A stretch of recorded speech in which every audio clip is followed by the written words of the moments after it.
బాబు పేరు రోషన్.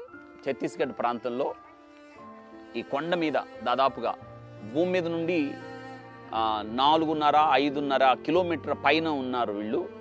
ఈ బాబు యొక్క చెయ్యి దాదాపుగా కాలిపోయింది, ఎడం పక్కన ఉన్న పాట అంతా కూడా కాలిపోయింది. ఏంటంటే ఒక ట్రాజడీ స్టోరీ.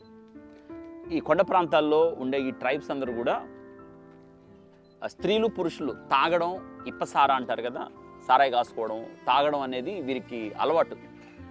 వయసు పైబడే ప్రతి ఒక్కళ్ళకు కూడా తాగుడు అనేది అలవాటు. ఈ బాబు ఇప్పుడు 5-6 సంవత్సరాలు, 2 సంవత్సరాల పిల్లోడికి ఉన్నప్పుడు వీళ్ళ అమ్మ నాన్న ఇద్దరు సారా విపరీతంగా తాగి ఇంట్లో చలిమంట వేశారు. ఈ కొండ ప్రాంతంలో తీవ్రమైన చలి తట్టుకోవడానికి ఇంట్లో చలి మంట ముట్టించారట.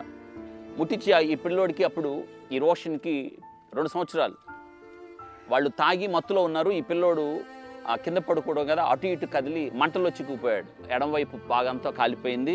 ఆ కాలడంలో ఈ బర్న్స్, డీప్ బర్న్స్ అయి చేయి కూడా తీసేయాల్సిన పరిస్థితి అయింది. ఇటువంటి విషాదకరమైన సంఘటనలు ఎన్నో. మరి ఈ ప్రజల కోసం మనం ఎంతగా ప్రార్థన చేయాలో చూడండి. యేసుక్రీస్తు ప్రభువారు ఆయన ప్రేమ, ఈ చిన్నపిల్లల కొరకు ఆయన ప్రేమ విలపిస్తుంది. యోనాతో దేవుడు అన్న మాట, ఒక సొర చెట్టు గురించి యోనా బాధపడుతుంటే దేవుడు అన్నాడు, యోనా ఒక్క సొర చెట్టు గురించి బాధపడుతున్నావు, నినివేలో కుడి ఎడమలు తెలియని 1,20,000 మంది ఇదిగో పసిపిల్లలు ఇలాంటి వాళ్ళే. కాబట్టి ఇటువంటి పసిపిల్లల కొరకు మనం ప్రార్థన చేయాలి. ఈ రోషన్ కొరకు మరి కొండ ప్రాంతంలో దాదాపుగా 6 కిలోమీటర్ల పైనున్న ఈ ట్రైబ్స్ అందరి కోసం ప్రార్థన చేయండి. ఇటువంటి పిల్లలు వీళ్ళు మంచి భవిష్యత్తు కలిగి నాగరికత తెలుసుకొని, అన్నిటికన్నా ముఖ్యంగా ఈ చిన్ని హృదయాల్లో యేసుక్రీస్తును సొంత రక్షకుడిగా కలిగి వీరి జీవితాలు దేవునికి మహిమపరంగా భవిష్యత్తులో అనేకులకు దీవెనగా ఈ రోషన్ ఉండాలి. ఇటువంటి బిడ్డలు అనేకుల కొరకు మనం ప్రార్థన చేయాల్సిన అవసరం ఉంది. ప్రార్థన చేయండి. ఈ బిడ్డకి ఆర్టిఫిషియల్ లింబ్ పెట్టాలి.